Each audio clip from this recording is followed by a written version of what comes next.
tomto videu sa pozrieme na sloveso wissen. Už ste sa s ním stretli? Určite áno. Týmto slovesom totižto vyjadrujeme, že niečo vieme, respektívne nevieme.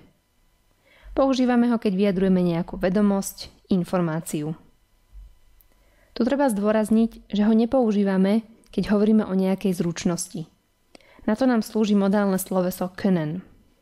Sloveso wissen sa veľmi dlho zaraďovalo medzi modálne slovesa. Dnes sa už učí samostatne.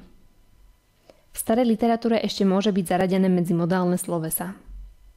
Pri časovaní slovesa wissen dochádza k zmene ako pri modálnych slovesách. V jednotnom čísle budeme časovať ich weiß, du weißt, sie es weiß. Zmenil sa nám kmeň slova a taktiež prvá a tretia osoba majú rovnaký tvar. A v množnom čísle wir wissen, ihr wisst, sie wissen. Poďme sa pozrieť na sloveso wissen vo vete. Tu by sme chceli zdôrazniť, že sloveso wissen sa nepoužíva s ďalšími slovesami, ako napríklad modálne slovesa. Môžeme si všimnúť na príkladoch. Er weiß nicht, wo sie wohnt. On nevie, kde ona býva. Nechajte sa pomýliť, sloveso wohnen nepatrí k slovesu wissen. Stojí už ako keby v druhej vete. V ďalšom príklade Warum kommt Peter heute nicht?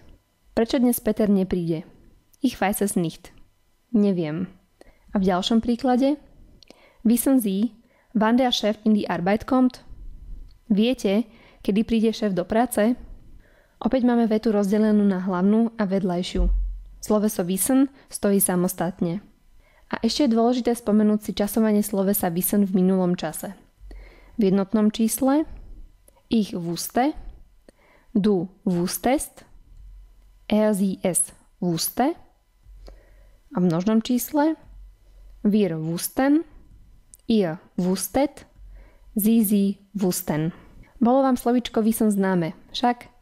Dúfame ale, že ste sa aj niečo nové naučili. Ďakujeme vám za vašu pozornosť.